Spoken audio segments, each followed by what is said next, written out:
म्हणते ओ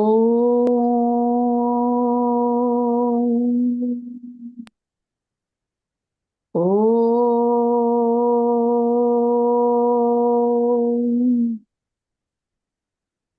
ओ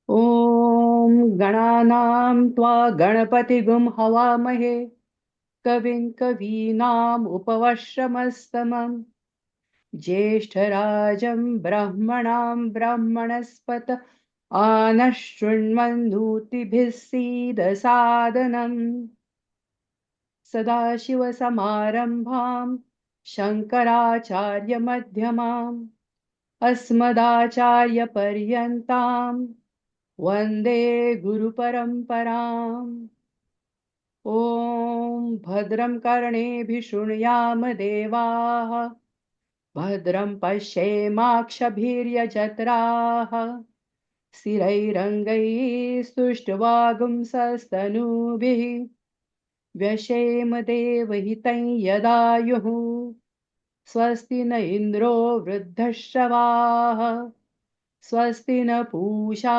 विश्ववेदाः स्वस्ति नस्तार्क्ष्यो अरिष्टनेमिः स्वस्ति नो बृहस्पतिर्दधातु ॐ शान्ति शान्ति शान्तिः. छान. नमस्कार मंडळी. आपण आपल्या उपनिषदामध्ये आहोत, प्रश्नोपनिषदामध्ये. आणि मागचा गोषवाडा नेहमीप्रमाणे संतोष सांगतील.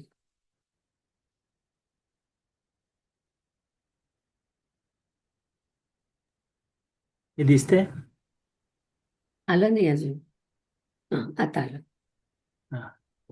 आता प्रश्नोपनिषद प्रश्न 3 श्लोक 5 आणि 6. तर गेल्या वर्षीचा म्हणजे गेल्या वेळेचा हा पहिलाच या नव्या वर्षाचा वर्ग होता. त्याची सुरुवात निर्मात्यांनी सर्वांना नव्या वर्षाच्या शुभेच्छा देऊन केली. आणि त्या म्हणाल्या की काही दिवसाआधी झालेल्या निवडणुकींच्या निर्णयामुळे अनेकांना खूप नैराश्य आले असण्याची शक्यता आहे.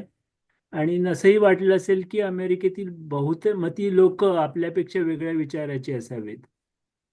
तर हे आलेलं नैराश्य त्याला कसं तोंड द्यायचं, तर त्यांनी स्वतःच्या आयुष्यातल्या घटनांमध्ये सांगितलं आपल्याला की बेसिकली आपण वेदांत शिकतो याचं प्रयोजन म्हणजे दुःखमुक्ती, म्हणजे नुसतीच मोक्षप्राप्ती नसून या आयुष्यात येणाऱ्या समस्यांना कसं सामोरं जायचं हे शिकायचं आहे. तर निष्काम कर्मयोगानुसार आपण प्रयत्न करायचे व जे फळ मिळेल ते ईश्वर आपण बुद्धीने स्वीकारायचं. नेहमीच आपल्याला हवं ते फळ मिळतं असं नाही. त्यांनाही एकेकाळी प्रतिकूल आर्थिक परिस्थितीला तोंड द्यायला लागलं होतं. पण ते करताना त्यांच्या लक्षात आलं की इतर अनेक जण त्यांच्याहूनही अति प्रतिकूल परिस्थिती असून ते आपल्या आप्तेष्टांसाठी अगदी सहजपणे त्याग करतात. त्या अशा अनुभवामधून त्यांना स्वतःला खूप शिकायला मिळालं व स्वतःच्या समस्यांना तोंड द्यायला मनोबळ मिळालं. हे असं आपण जे व्यष्टी पातळीवर वैयक्तिक पातळीवर स्वीकारतो तसंच समष्टी पातळीवर देखील स्वीकारलं पाहिजे. आणि ह्या सध्याच्या राजकीय परिस्थितीतूनही आपल्या देशाचं जगाचं भलं हो अशी त्यांनी प्रार्थना केली. तर आता प्रश्न उपनिषदातील तिसऱ्या प्रश्नाचं उत्तर देताना पिप्पलाद ऋषी आपल्याला पंचप्राणांबद्दल सांगत आहेत. तर ते म्हणतात की जननेंद्रिये आणि गुदद्वार येथे अपान वायू असतो. डोळे, कान, तोंड आणि नाक इथे मुख्य प्राण असतो. प्राण आणि अपान यांच्यामध्ये समान प्राण असतो. जठराग्नीमध्ये टाकलेले अन्न तो शरीरात समप्रमाणात नेतो. त्यापासून दर्शन, श्रवण इत्यादी 7 ज्वाला निर्माण होतात. या मंत्रात प्राण म्हणजे ज्येष्ठ प्राण, अपान आणि समान याबद्दल सांगितलंय. अपान वायू हा शरीरातील घाण आणि द्रव्य बाहेर टाकतो, म्हणून तो पोटाच्या खालच्या बाजूला असतो. मुख्य प्राण म्हणजे ज्येष्ठ प्राण हा श्वासोश्वासाला कारणीभूत असल्याने तो नाक, तोंड, डोळे, तोंड व कान यात असतो. तर समान वायू हा पचनक्रियेला मदत करतो. तो नुसताच अन्न पचवत नाही, तर त्यातून उत्पन्न झालेली पोषक द्रव्ये, ऊर्जा सर्व इंद्रियांना त्यांच्या गरजेनुसार पाठवतो. इथे आपले जेवण हे यज्ञकर्म आहे, म्हणजे रामदास स्वामींनी म्हटलं सारखं असं अभिप्रेत आहे. जठराग्नी हे यज्ञकुंड व आपले जेवण ही त्यात टाकलेली समिधा आहे अशी कल्पना केली आहे. आपल्या रोजच्या आयुष्यात अन्नाचा तसा मान राखून देवाला नैवेद्य दाखवावा तसे ते खाल्ले पाहिजे. पुढे ती पोषक द्रव्ये रक्तातून शरीरात पसरवण्याचे काम व्यानवायू करतो. तर या मंत्रात सप्तार्चिषः हा शब्द वापरलाय. तर मुंडक उपनिषदात दुसऱ्या मुंडकाच्या पहिल्या खंडातील 8व्या मंत्रात त्याचा उल्लेख आहे. तर या 7 ज्वाला म्हणजे 2 डोळे, 2 कान, 2 नाकपुड्या आणि 1 जीभ किंवा तोंड ही आपली ज्ञानेंद्रियांची गोलके आहेत. तर समान वायू त्या गोलकांना ऊर्जा देतो. नंतर ते म्हणतात की आत्मा हा हृदयात राहतो. हृदयातून 101 नाड्या निघतात. त्या प्रत्येकीला 100 शाखा असतात. त्या प्रत्येक शाखेला 72,000 शाखा असतात. या नाड्यातून व्यान वायू संचार करत असतो. आपला आत्मा हृदयात राहतो असं म्हटलंय ते शब्दशः घेऊ नये. मनुष्य जन्माच्या वेळी म्हणजे गर्भापासून हृदय हा विकसित होणारा पहिला अवयव असतो म्हणून, किंवा हृदय हे महत्वाचे इंद्रिय आहे म्हणून तसं त्यांनी म्हटलं असेल. आत्मा किंवा चैतन्य शरीरात सर्वत्र असतं. एखाद्याला प्रारब्धानुसार जन्म होणार असतो तेव्हा सूक्ष्म व स्थूल शरीर एकत्र येण्याच्या वेळी आत्मा शरीरात येतो. आत्मा म्हणजे ब्रह्माचे प्रतिबिंब हे शरीराला चैतन्य देतं, म्हणजे चिदाभास. तर गेल्या वेळेला थोडंसं नाडी याच्याबद्दल आपलं बोलणं झालं होतं. तर मराठी विश्वकोशानुसार, आणि ते लिंक दिली आहे, नाडी शब्द नद या धातूपासून तयार झाला आहे. स्पंदन पावणे असा या धातूचा अर्थ आहे. प्राण शरीरातील सर्व नाड्यांमध्ये संचार करतो व स्पंद पावतो. प्राणशक्तीच्या या सूक्ष्म प्रवाह वाहिकांना नाडी अथवा योगनाडी अशी संज्ञा आहे. नाड्या व शरीरातील मूलाधार, स्वाधिष्ठान, मणिपूर, अनाहत, विशुद्ध आणि आज्ञाचक्र या चक्रांचा एकमेकांशी संबंध आहे. तर मग निलिमाने सांगितलं तर शरीरातील मुख्य 14 नाड्या त्यात सुषुम्ना, इडा, पिंगळा, गांधारी, हस्तिज्जिवा, कुहू, सरस्वती, पूषा, शंखिनी, पयस्विनी, वारुणी, अलंबुसा, विश्वोदरा आणि यशस्विनी यांचा समावेश आहे. खूपच छान, तुम्ही सगळं कव्हर केलं.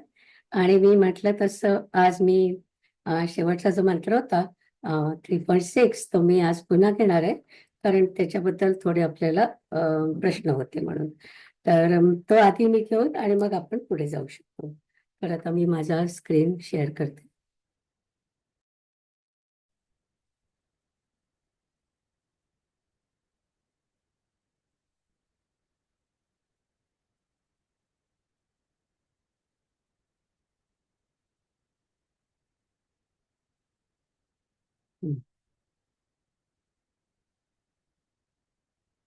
सगळ्यांची चेहरे थोडेसे खाली करायला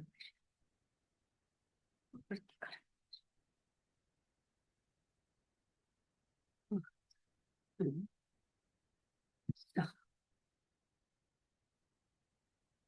सहावा मंत्र आपण पुन्हा घेतोय. तर श्यामाताई मंत्र ओके. म्हणता पुन्हा. हो म्हणते. हृदि हि एष आत्मा अन्न एतत् एकशतं नाडीनां तासां शतं शतं एकैकस्यां द्वासप्ततिः प्रतिशाखा नाडी सहस्राणि भवन्ति आसु व्यान चरति.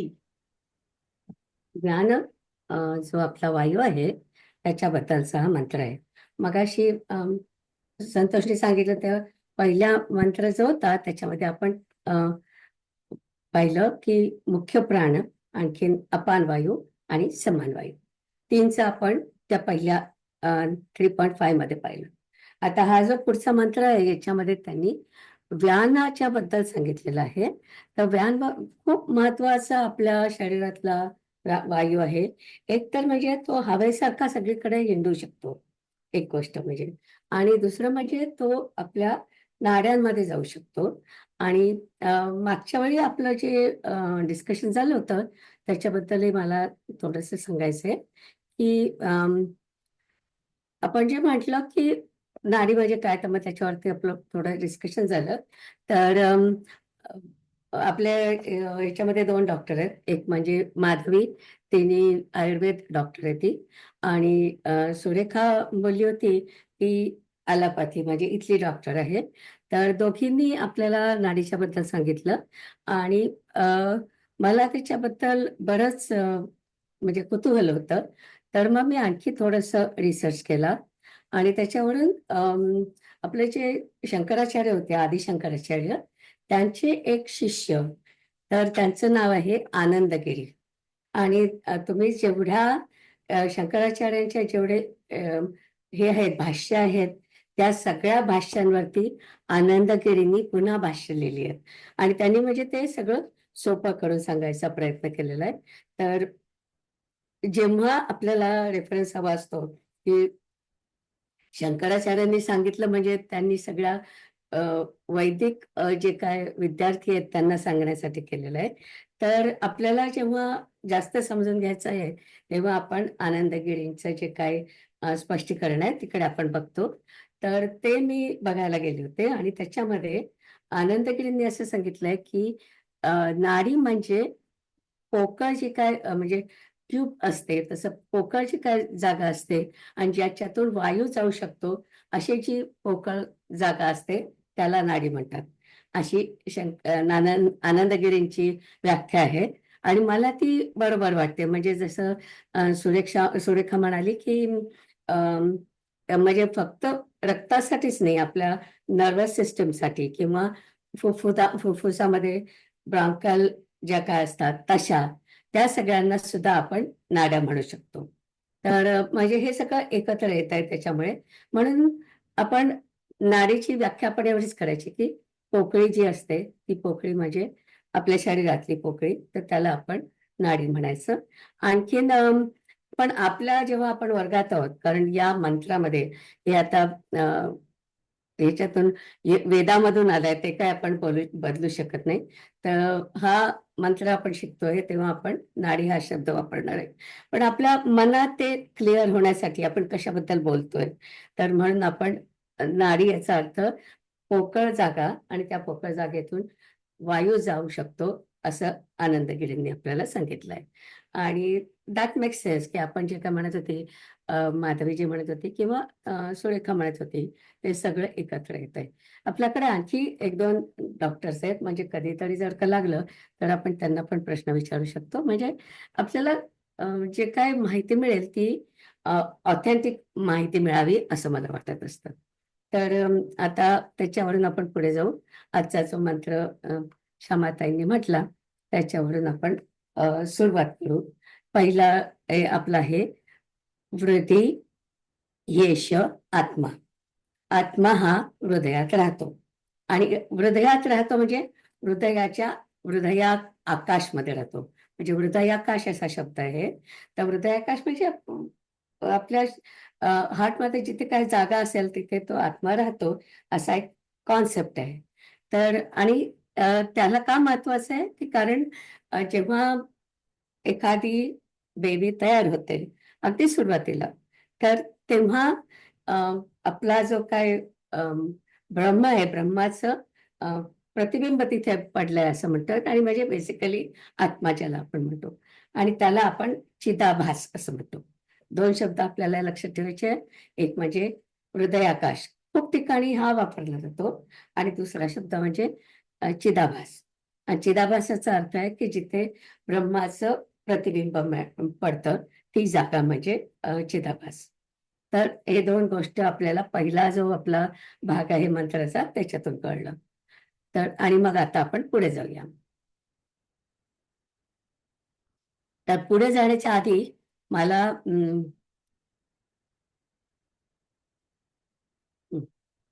मला महेशने मदत केली हा डायग्राम काढायला. तर थँक्यू महेश. आणि छान काढलाय त्यांनी डायग्राम. तर त्यांनी ते हार्ट दाखवलंय आणि हार्टच्या मध्ये कुठेतरी जागा आहे तिथे चिदाभास. ओके. आणि त्याच्या मधून ज्या पहिल्या निघतात तर त्या 101 निघतात.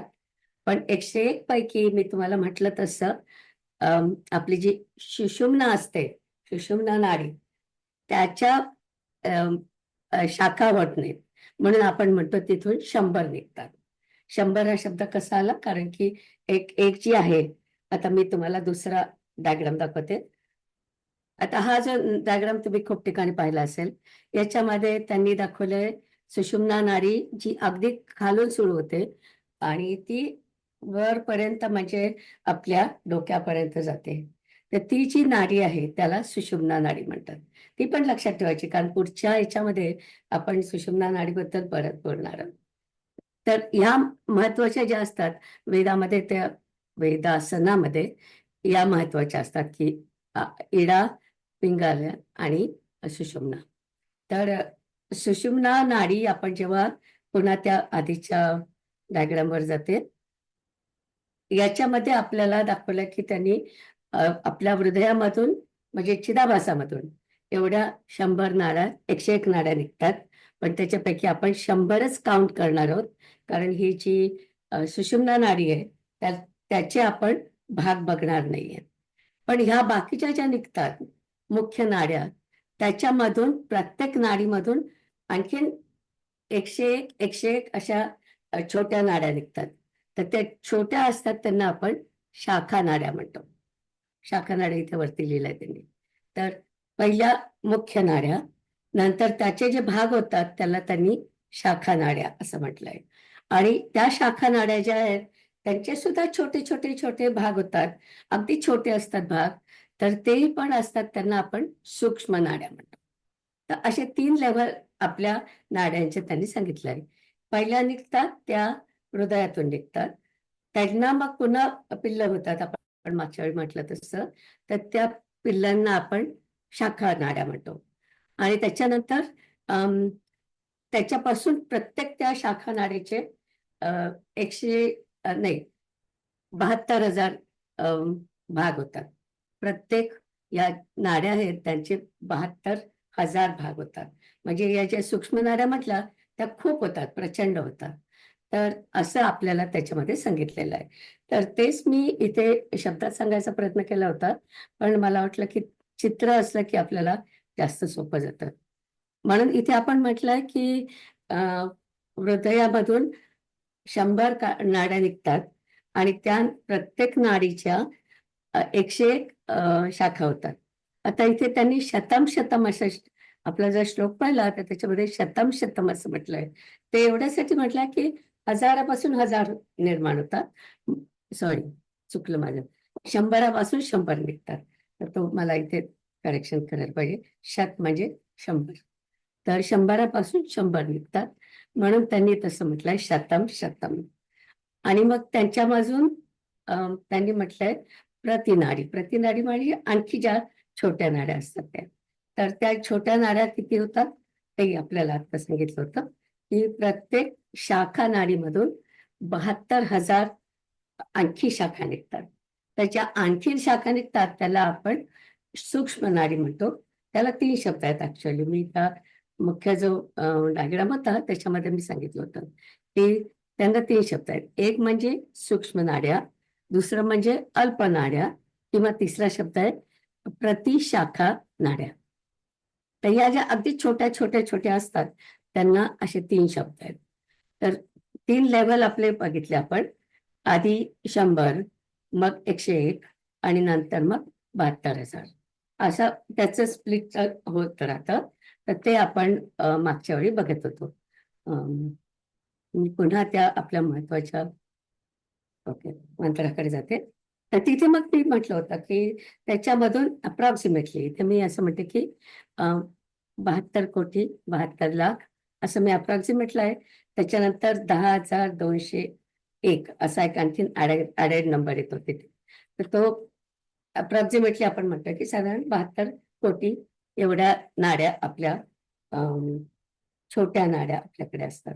आणि त्याच्याशिवाय या 100 महत्वाच्या, आणि मग त्या 100च्या 100 पुन्हा त्या आहेतच, त्या ऍडिशनल आहेत.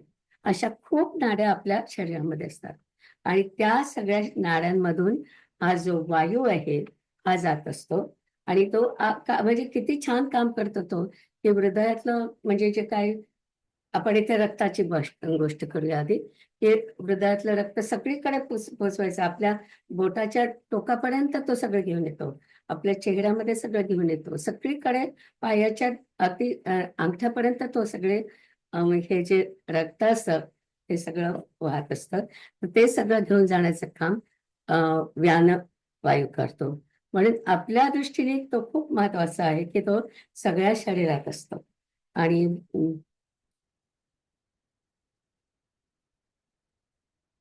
आता थोडस मंत्राच्या बाबतीत सांगते. पहिला भाग त्याचा आहे, अत्र नाडीनाम एतम एकशतम. तर त्या 100 नाड्या त्यांनी ज्या म्हटलं होतं पहिल्या. नंतर त्यांनी म्हटलं की त्यांचं अत्र नाडीनाम एतम एकशतम. आणि मग त्यांनी तेच रिपीट केलेलं आहे पुढे, की त्याच्यानंतर त्यांनी सांगितलंय सहस्त्राणी द्वा स्व सप्तती. म्हणजे 72,000 आपण जो नंबर म्हटला तो तिथे त्यांनी आपल्याला लिहिला. आणि त्याच्यानंतर त्यांनी म्हटलंय की हं, तर त्याचा अर्थ असाच त्यांनी आपण म्हटलं तसं, मुख्य नाड्या, त्याच्यापासून शाखा नाड्या आणि त्याच्यापासून पुन्हा सूक्ष्म नाड्या, अशा 3 लेवलच्या नाड्या आपल्या शरीरामध्ये असतात. आणखीन त्याचा टोटल नंबर आपण काढला होता 72,72,10,201. इतक्या नाड्या त्या आपल्या शरीरामध्ये असतात. छोट्या नाड्या असतात. तर याच्यावरती बृहदारण्यक उपनिषदामध्ये थोडी चर्चा आहे, पण एवढे सगळे डिटेल्स प्राणाच्या बद्दल फक्त याच उपनिषदामध्ये आहे. तर मी तुम्हाला मागच्या वेळी म्हटलं तसं मी माझ्या मुलाला विचारलं होतं की हे खरं आहे का रे? तर तो म्हटला हो असू शकतं, कारण आपल्या खूपच या सूक्ष्म असतात, त्या खूपच लहान लहान असतात, त्यामुळे त्या मोजणं सुद्धा खूप अवघड आहे. तर प्राणाचं जेव्हा विभाजन झालं तेव्हा व्यानवायू हा शरीरामध्ये सगळीकडे भिरभिरत असतो.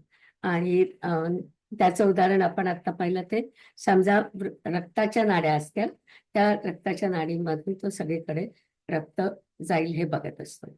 आणि मला हेच आश्चर्य वाटतं की एवढी सगळी त्यांची माहिती होती ती 4 ते 5,000 वर्षांपूर्वी या आपल्या स्वामीजींना सगळ्यांना माहिती होते. आणि त्याचं ते मेडिकल सायन्स सुद्धा खूप पुढे गेलेलं होतं. आता हा जो वायू आपण बघितला तो एवढ्या ह्याच्यापासून जातो. आणि मग आणखीन एक गोष्ट, छांदोग्य उपनिषदामध्ये याच्याबद्दल आणखीन एक गोष्ट सांगितली त्यांनी, की तुमच्या शरीराला जेव्हा ताण पडतो, जेव्हा तुमच्या मुख्य प्राणला जेव्हा ताण पडतो, कसा ताण पडतो, की समजा तुम्ही श्वास घेतला आणि तुम्ही धरून ठेवला तो श्वास, तर तुम्ही धरून ठेवता तेव्हा तुम्ही प्राण आणि आपला जो बाहेर जातो तो उच्छ्वासाचा प्राण, तो पण तुम्ही वापरत नसता. तर तशा वेळी व्यान वायू हा मध्ये येतो आणि तो तुम्हाला बॅलन्स करायला मदत करतो. तर असं श्वास आणि उच्छ्वासामध्ये जेव्हा तुम्ही थांबता तर तेव्हा व्यान वायू येऊन तुम्हाला त्या ठिकाणी शक्ती देतो. असं मी तुम्हाला म्हटलं तसं छांदोग्य उपनिषदामध्ये असं लिहिलेलं आहे. तर तो पण एक मला महत्वाचा मुद्दा वाटला, की म्हणजे नुसतंच हा सगळ्या आपल्या नाड्यांमधून काम करत नाही, तर असं जेव्हा तुम्हाला होतं की तुमच्या मुख्य श्वासाला प्रॉब्लेम आहे आणि तो थांबला आहे, तुम्ही पण थांबवू शकता. आणि त्याला एक छान त्यांनी उपमा दिली आहे, की कसं असतं, म्हणजे जेव्हा ते बाण आणि म्हणजे बाण आणि धनुष्य ते असतं, धनुष्यावरती ते बाण लावतात आणि ते स्ट्रेच करतात. तर ते स्ट्रेच केल्यानंतर त्या जे काय धनुष्य असतं त्याच्यावरती ताण पडतो. तसा ताण जर का कधी तुमच्या शरीरात पडला तर त्यावेळी व्यान वायू येतो आणि मदत करतो. अशा प्रकारे छांदोग्य उपनिषदामध्ये लिहिलंय. आणि मला वाटतं तो पण खूप महत्वाचा मुद्दा आपण आपल्या ह्याच्यात घ्यायला पाहिजे. तर असं आपलं व्यानवायूबद्दलचा हा मंत्र होता. आता आणखी कोणाला प्रश्न असला तर तुम्ही मला मेल पाठवा, मग आपण नंतर बोलू. मला वाटतं आता आपण बरंच त्याच्यावरती डिस्कस केलंय, आणि प्रश्न असला तर लेट मी नो. ओके, आता आपण पुढच्या मंत्रावरती जाऊया. 3.7. आता हा जो मंत्र आहे ना, हा मंत्र, अरे माझं रिपीट झालं का काय, सॉरी. हा जो 3.7 हा मंत्र आहे ना, हा आपला आता एकच वायू राहिलाय, उदान वायू. आणि हा उदान वायू अतिशय इंटरेस्टिंग आहे. मला सगळ्यात उदान वायूचं खूप म्हणजे आश्चर्य वाटतं की त्यांनी जेव्हा प्राणाचं 5 वेळा जे डिव्हिजन केलं, त्याच्यामध्ये त्यांनी एकही आपल्या शरीराची जी ऍक्शन आहे एकही सोडली नाही आहे. म्हणजे आपण आधी पाहिलं की याचं आपलं सगळ्या व्यानवायूचं आपण ऍक्शन पाहिले, आपण श्वास घेतो ते आपण पाहिलं, आपल्या शरीरातून घाण बाहेर जाते त्याचं आपण पाहिलं, ते सगळं झालं. आणि आता हा जो उदान वायू आहे, तो उदान वायूची एक गंमत म्हणजे हा नेहमी वरती जाणारा वायू आहे. आणि बलून जसं वरती जातं तसा हा वायू नेहमी वरती जाणार आहे. तर त्याचा काय काय आपल्या शरीरात उपयोग होतो ते आपल्याला या पुढच्या मंत्रात सांगितलंय. तर आधी श्यामाताई इथं मंत्र म्हणतील, मग आपण त्याच्याबद्दल बोलूया. ओके, म्हणू. हा, अथ एकया ऊर्ध्व उदानः पुण्येन पुण्यं लोकं नयति पापेन पापम् उभाभ्याम एव मनुष्य लोकम. हा, तर आता या मंत्राचा शब्दशः तुम्ही अर्थ बघितला ना, तर त्यांनी अर्थ म्हटलंय की तो आपण जी सुषुम्ना नाडी तुम्हाला मागच्या वेळी दाखवली होती, त्या नाडीमधून तो वरती जातो. आणि जेव्हा मनुष्य मरतो तेव्हा तो आपल्या इथे डोक्याला एक ओपनिंग असतं, असं म्हणतो आपण त्याला. त्याला ब्रह्मरंध्र म्हणतात. तर तिथून तो ते उघडतं आणि तिथून तो आपला जो सूक्ष्म शरीर असतं तिथून तो बाहेर घेऊन जातो.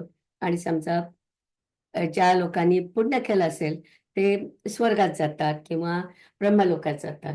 कुठे जो कोणी जायचं असेल त्या बाजूला तो उदान वायू नेऊन देतो त्यांना. आणि मग पुढे त्या देवता असतात, त्या देवता तुम्हाला त्याच्यानंतर पुढे नेतात. तर या म्हणून असा या मंत्रामध्ये त्यांनी अर्थ घेतलाय. म्हणून खरं मंत्र अगदी सोपं आहे, पण आता आपल्याला प्रश्न पडतो की हा वायू वरती जातो आणि मग वरतून तो पुण्य करणाऱ्या लोकांना इकडे नेतो, आणि मग जे पाप करणारे लोक असतात ते नरकात जातात, किंवा ज्यांचं दोन्ही बॅलन्स असतं ते मनुष्य लोकात येतात. पण कसं काय, तर त्याला आपल्याला रेफरन्स पाहिजे. तर आपण स्पष्टीकरण बघून त्याच्या आधी फक्त मी पटकन ती शब्द जे आहे ते सांगते. अथ म्हणजे आता, उदान वायू, एकया एके, ऊर्ध्व म्हणजे वरती जाणारा, पुण्येन म्हणजे पुण्य केलेले, पुण्यम लोकम म्हणजे ते लोक पुण्य लोकात जातात, पुण्यलोक म्हणजे स्वर्गलोक वगैरे, नयती म्हणजे जातात, नेते, पापेन पाप करणार आहे, पापम म्हणजे पापी, आणि मग उभ्याभ्यानम म्हणजे पाप आणि पुण्य दोघांचं सारखंच आहे. अशा लोकांना काय करतात, तर ते मनुष्य लोकात त्यांना पुन्हा जन्म मिळतो. असं हे जे आपला एका जन्मातून दुसऱ्याकडे जाण्याचं काम आहे, त्याच्यासाठी आपल्याला उदान वायू मदत करतो. एवढाच त्या मंत्राचा अर्थ आहे. पण आता आपण स्पष्टीकरण बघूया त्याच्यात.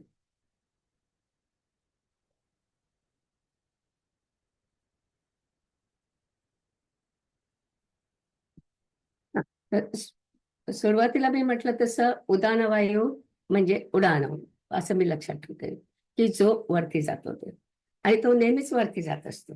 तर शंकराचार्यांच्या भाष्यामध्ये एक असा प्रश्न आहे की एका विद्यार्थ्याने विचारलं की हा उडान वायू जर का आपल्या शरीरात असतो, समजा तर का जास्त झाला तर आपण उडतो का, आपण उडू शकतो का, असा प्रश्न होता.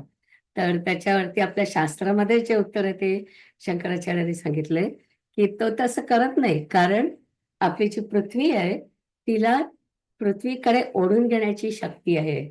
आणि आपण ज्याला गुरुत्वाकर्षण शक्ती म्हणतो, पण गुरुत्वाकर्षण हा शब्द तिथं नाही आहे. आणि त्यांनी खूप छान शब्द वापरलाय, अपकर्षण. अपकर्षण हा गुरुत्वाकर्षणासाठी आपल्या शास्त्रात शब्द आहे. तर म्हणे पृथ्वी काय करते, ती स्वतःकडे आपल्याला ओढून घेते. म्हणून जरी आपल्या शरीरात उडाणवायू झाला तरी पण आपण उडून जात नाही. तर मला ते खूप गमतीदार वाटलं ते स्पष्टीकरण. तर शब्द पण खूप छान आहे, अपकर्षण. खरं म्हणजे आपल्या वेदामध्ये इतके छान छान शब्द आहेत आणि त्यांचं नॉलेज, कितीतरी त्यांचं नॉलेज होतं. पण आपल्याला कधी माहितच नव्हतं की त्याला हा एक आणखी शब्द आहे. गुरुत्वाकर्षण आपल्याला माहिती होतं, ग्रॅव्हिटी आपल्याला माहिती आहे, पण अपकर्षण हा शब्द मला हे शिकेपर्यंत माहिती नव्हता. आणि त्या अपकर्षणामुळे आपण उडून जात नाही. उडाणवायू जरी आपल्या शरीरात असला तरी आपण उडून जाऊ शकत नाही. मला या सगळ्या ऋषींच्या ज्ञानाचा बद्दल अतिशय आदर वाटतो. तर आता हा हे तर आपल्याला शेवटचं सांगितलं या मंत्रामध्ये, की हा शेवटी आपल्याला बाहेर काढून ठेवतो. पण आपण जन्म, समजा कोणी 70, 60, 80 वर्षाचे होतात तोपर्यंत हा आपल्या शरीरात असतो. मग तो काय करतो? तर त्याचं उत्तर शंकराचार्यांनीच दिलेलं आहे. तर ते सांगते की एक उदानवायूचा उपयोग म्हणजे तो आपल्या वाणीला मदत करतो. म्हणजे आपलं जे बोलण्याची पद्धत आहे त्याच्यामध्ये आपण अर्थातच आपण वायू, म्हणजे आपण तोंडामधून हवाच बाहेर काढत असतो. त्याच्यासाठी जी मदत असते ती उदान वायूमुळे होते. दुसरं म्हणजे तो स्मरण शक्तीला मदत करतो. आणि तिसरं म्हणजे आपल्या मनाची स्थिरता जेव्हा हवी असेल, तुम्ही मेडिटेशनला बसलात आणि तुम्हाला मन कॉन्सन्ट्रेट करायचंय आणि तुम्हाला ते सगळं स्थिर करायचंय, तर ते स्थिर करणं खूप महत्वाचं आहे ना आपल्या वेदामध्ये. तर ते मनाची स्थिरता जी आहे ते उदारवायू करत असतो. 3 कामं करतो आपल्या शरीरात असताना. एक म्हणजे आपल्या वाणीला मदत करतो, दुसरं म्हणजे स्मरणशक्तीला मदत करतो, आणि तिसरं म्हणजे आपल्याला जेव्हा मनाची स्थिरता पाहिजे, खरं म्हणजे हा भाग आपल्याला आयुष्यामध्ये खूपदा आवश्यक असतो. समजा तुमच्याकडे, तुम्ही ऑफिसमध्ये काम करताय, तुमच्याकडे काहीतरी प्रॉब्लेम आला. त्या प्रॉब्लेमचं उत्तर काय एकदम सतत एकदम तुमच्या डोक्यात येत नाही ना, की काय याचं उत्तर असेल.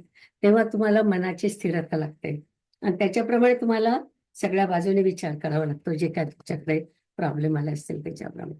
आणि त्यावेळेस जेव्हा तुम्ही ही स्थिरता आणण्याचा प्रयत्न करता, ते सगळ्यात काम करण्याचं, ते सगळं काम उदानवायू करतं.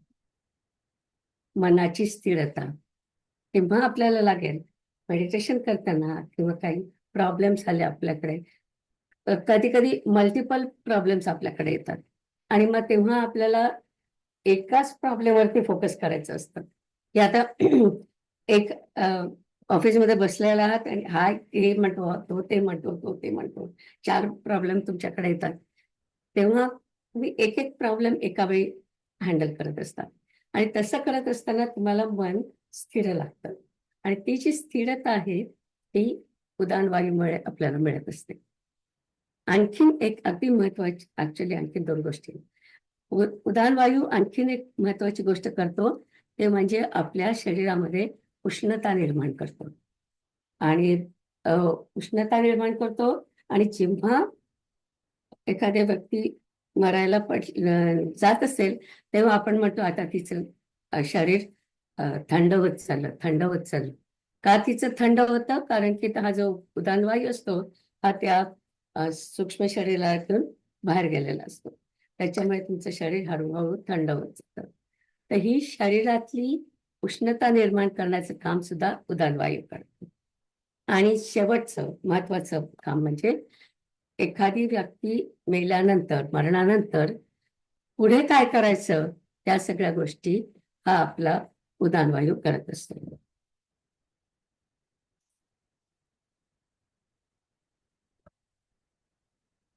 तर आपण थोडस त्याच्याबद्दल बोलू.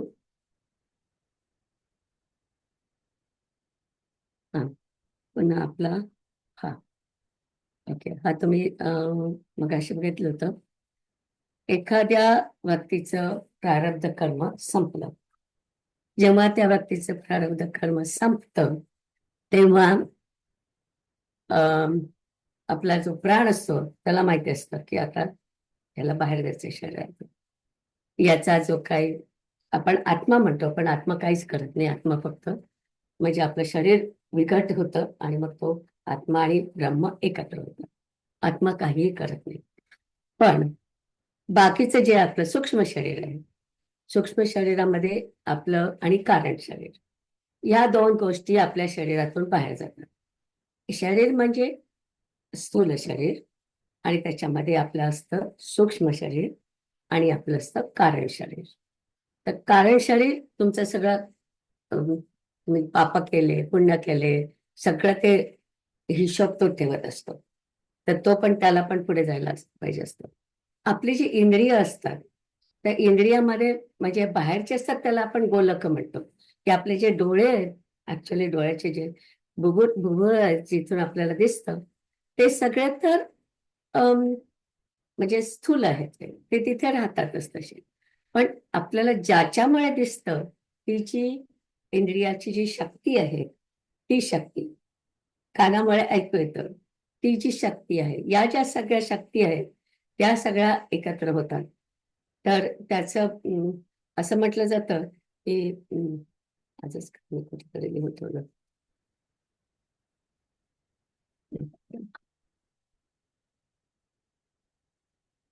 या माझ्या आजची जी नोट आहे ती पण आनंदगिरींच्या याच्यावरून मी काढलेली आहे.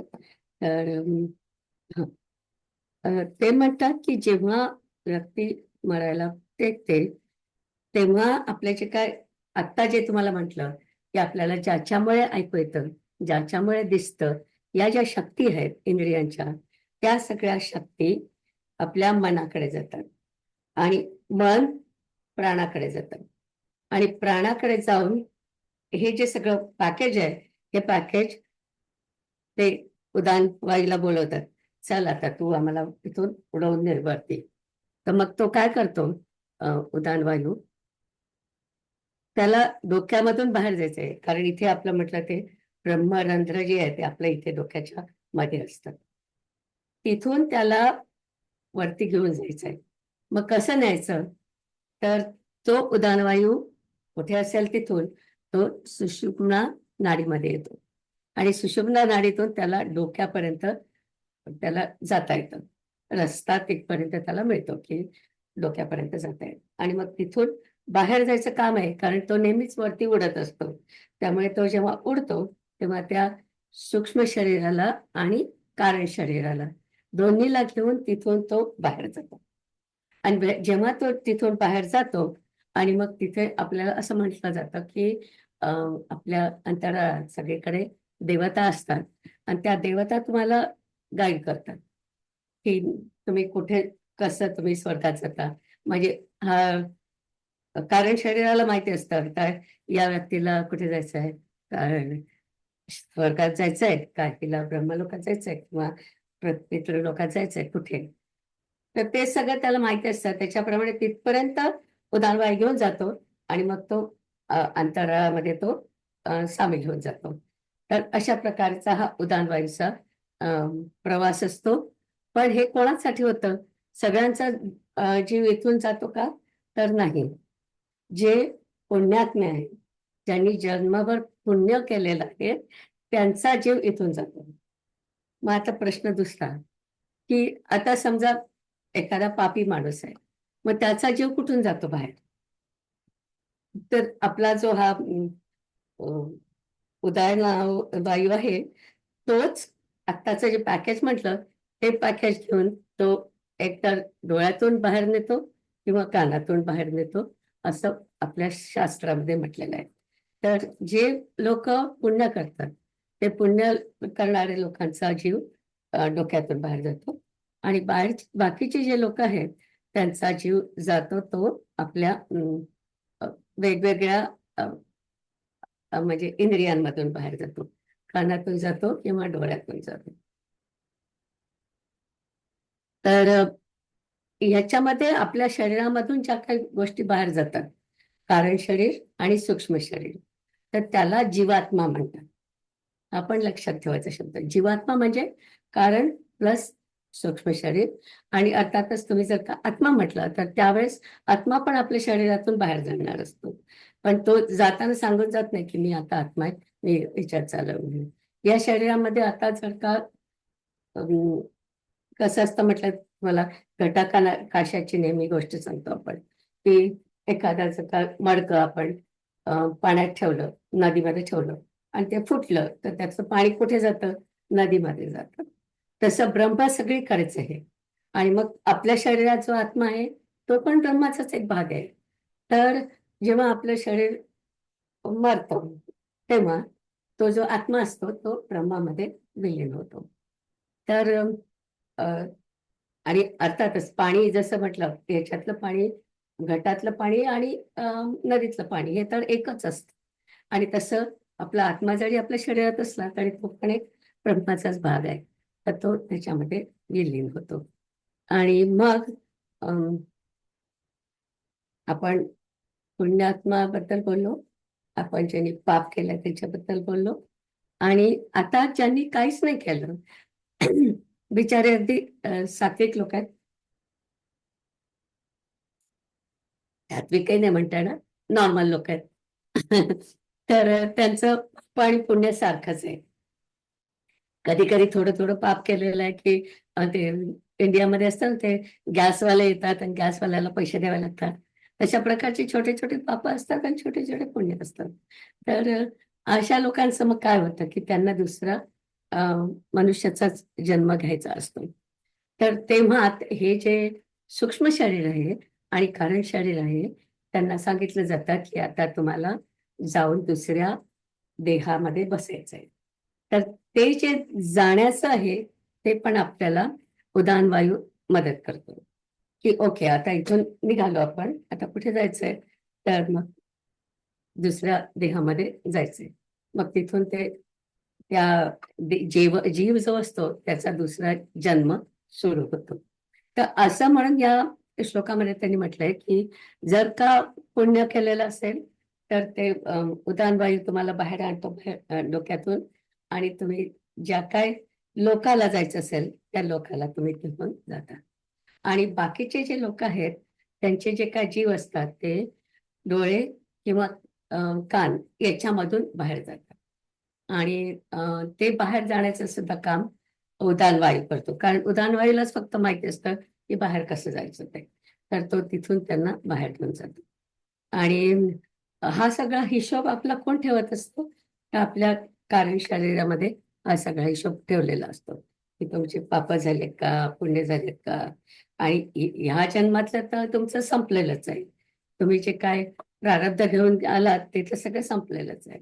म्हणजे आता या जन्मात तुम्ही जे काय केलं असेल त्याच्याप्रमाणे आणखी आधीच तुम्हाला दुसरं काय ते प्रारब्ध कर्म तुम्हाला जर का मिळणार असेल, समजा तुम्ही इथेच दुसरा जन्म घेणार असाल तर तुम्हाला एक दुसरं चंक मिळणार आहे प्रारब्धचं.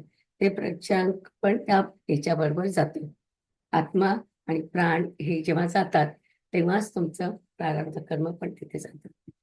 तर अशा प्रकारची ही आपलं जी काय सिस्टीम आहे, पाप आणि पुण्याचा निवाडा करून जी बेस कर्स बाहेर घेऊन जातं, तसं आपल्याला स्वर्ग की नरकामध्ये जायचं किंवा भूलोकावरच इथे राहायचंय हे सगळं ठरलेलं असतं. आणि त्या ठरल्याप्रमाणे उदानवायू आपल्याला बाहेर घेऊन जातो. आणि आपल्याला नेहमी प्रश्न पडतो हे असं कसं सगळं होतं, कशामुळे हे सगळं होतं, आपण जन्माला कशाला येतो? तर आपल्या कर्मामुळे. या जन्मातलं कर्म नाही, मागच्या जन्मातलं कर्म. आणि मग आपण इथे सुख आणि दुःख भोगतो ते कशामुळे भोगतो? तर आपल्या आधीच्या कर्मामुळे, प्रारब्ध कर्म जे आहे आपलं त्याच्यामुळे. आणि मग शेवटी आपण मरतो केव्हा? तर ते पण आहे ना, की आपलं जेव्हा प्रारब्ध कर्म संपतं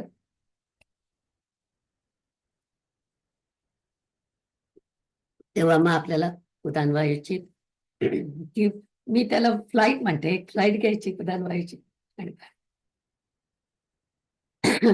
तर आता एक दोन प्रश्न विचारायचे तुम्हाला. आपल्याला हे सगळे उत्तर सांगणारे ऋषी, त्यांचं काय नाव होतं? कोणाला आठवत आहे? आता सगळ्यांनी तुमचं हे काढलं तरी चालेल. कोण होते ऋषी हे सगळे आपल्याला उत्तर देणारे या उपनिषदामध्ये? एनिवन, कोणाला नाव आठवत आहे? हं. पिप्पलादी ऋषी. पिप्पलादी पिप्पलादी. पिप्पलाद ऋषी. येस, गुड गुड, आठवलं. आणि हा प्रश्न कोणी विचारला होता? तिसरा प्रश्न इथे माझं बंद करते. अयोध्याचे ते म्हणजे कौशिक काय ते कौसल्य. कौसल्या. हा, हा, कौसल्या. कौसल्य. मी Yes, अयोध्या exactly. म्हणते ना. त्यांनी हा इट प्रश्न साऊंड लाईक कौसल्या. Right. आणि त्यांनी किती, मी ऍक्च्युली ते बंद केलं नाही तर ते ठेवायला पाहिजे होतं. हं. तर त्याच्या प्रश्नाचे काही भाग होते रे, तर ते पण भाग मी असं जे प्रेझेंटेशन आहे प्रत्येकामध्ये मी ते ठेवते ते. तर त्याच्या प्रश्नाचे 5 भाग होते. ऍक्च्युअली प्राण कुठे निर्माण होतो, आणि नंतर त्यांनी विचारलं होतं हा आपल्या शरीरामध्ये कसा येतो, आणि त्याचे कसे भाग होतात. तर ते 5 भाग आपण पाहिले. तर आधी आपण पाहिलं होतं प्राण कुठे कसा निर्माण होतो, तर ब्रह्मापासून निर्माण होतो. आणि आपण तेव्हा पाहिलं होतं की ब्रह्म आणि बाकीचं जे आहे त्याच्याऐवजी ब्रह्मामधून निघतं. प्राण ब्रह्मामधून निघत नाही, प्राण हिरण्यगर्भामधून निघतो, पण ओरिजिनली ब्रह्मामधून निघतो असं आपण म्हणतो. आणि त्याच्यानंतर तो आपल्या शरीरामध्ये कसा येतो, तर तो जेव्हा जन्माला येतात तेव्हा आपण त्याच्याबद्दल आता बोलू, कसा येतो, आत्म्याच्या बरोबर तो येतो. आत्म्याचा ती छाया आपण म्हणतो जे, तसा असतो. नंतर किती भाग होतात त्या प्राणाचे? कोणाला ते 5 भाग सांगता येतील? कोणी सगळ्यांनी अनम्यूट केलं तरी चालेल. I just want to go through this things 5 मिनिटं, कारण पुढच्या वेळी मी याचं समरी देणार आहे, पण त्याच्या आधी मला फक्त बघायचंय कोणाला किती आठवत आहे. प्राण, प्राण, अपान, अपान, ज्ञान, व्यान, उदान, समान. उदान, समान. समान. जयश्री, तू पण सांग आता. प्राण, व्यान, अपान, उदान, समान. नाही, अजून एक राहिला. बरोबर. 5 आहे. प्राण, 5 ना, मुख्य प्राण, हा, प्राण, व्यान, अपान, अपान, समान. उदान आणि समान. समान. ओके. व्यान. ज्ञान. ज्ञान खूप महत्वाचं, आणि Yeah. उदान पण मुख्य महत्वाचं, नाही तर आपल्याला जातच येणार नाही कुठे. मग आपलं समजा संपलं आपलं तर काय करायचं मग, राईट. आणखीन समान वायू काय करतो? आज आपल्याला यांनी पुन्हा सांगितलं होतं, संतोषने पुन्हा सांगितलं होतं. समान वायू काय करतो? जयश्री सांग. जयश्रीने अनम्यूट केलंय.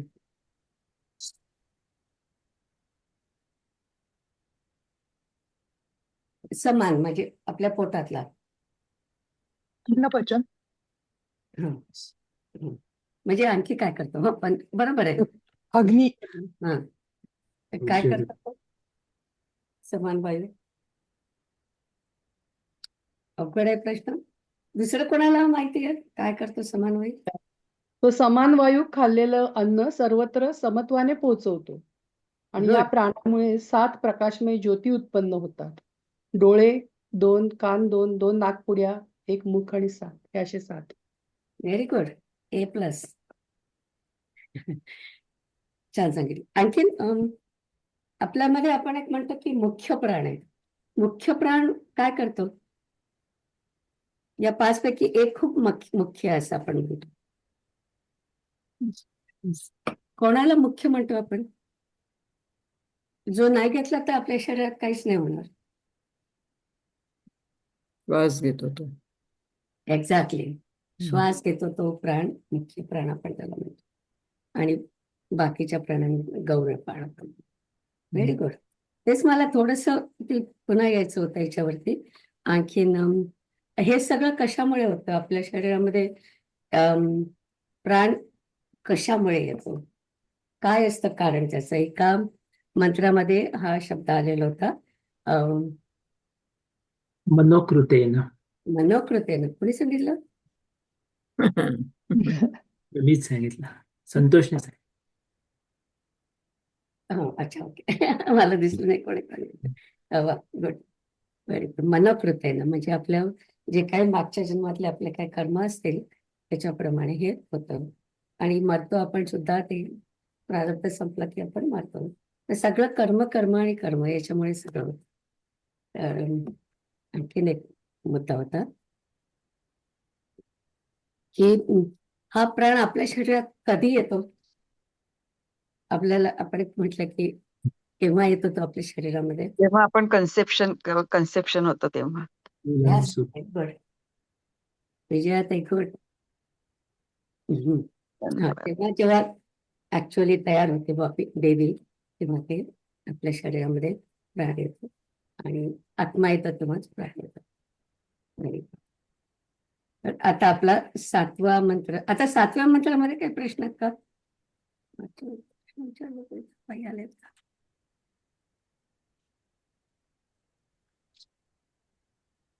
याच्यामध्ये कोणाला प्रश्न आहे का? आज आपण जे शिकलो उदानवायू बद्दल. ओके. आजचं फार इंटरेस्टिंग होतं. उदाहरण माहिती नव्हतं आणि हे सगळं ना. हो, म्हणजे हे सगळं शिकेपर्यंत मलाही खूप माहिती नव्हतं. आणि त्यांनी सांगितलं की कसं होतं मरायच्या आधी की इंद्रिय सगळे एकत्र येतात आणि मग ते मनामध्ये जातात, मनामधून प्राणामध्ये जातात, प्राणामधून उदानवायू मध्ये जातात आणि मग ते सगळेजण जाऊन शरीराच्या बाहेर जातात, सूक्ष्म शरीर. आणि उदानवायूचे बाकीचे पण उपयोग माहिती नव्हते. हा, तेच तर, ते पण ते सर्वात तुम्हाला महत्वाचे ते अजिबात नव्हते माहिती काही, हो, की बोलण्यासाठी उपयोग होतो वगैरे. त्याच्यामध्ये मी उदानवायूचं लिहिलंय का? हा, ते मी साईड तुम्हाला दाखवली नाही, पण आता दाखवते, पुन्हा शेअर करते.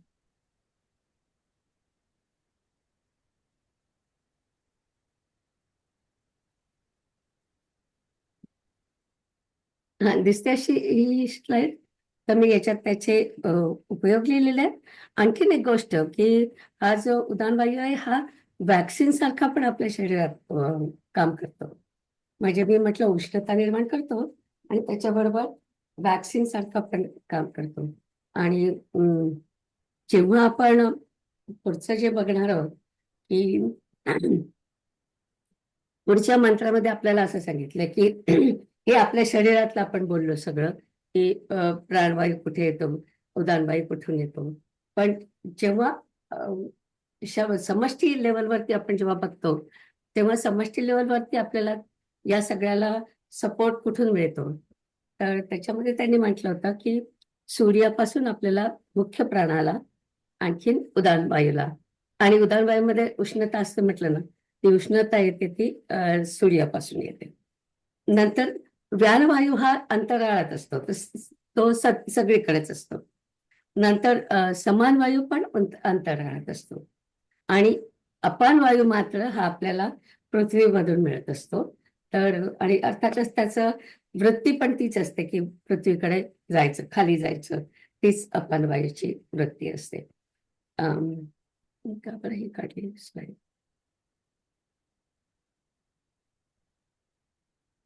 हा, तर जेव्हा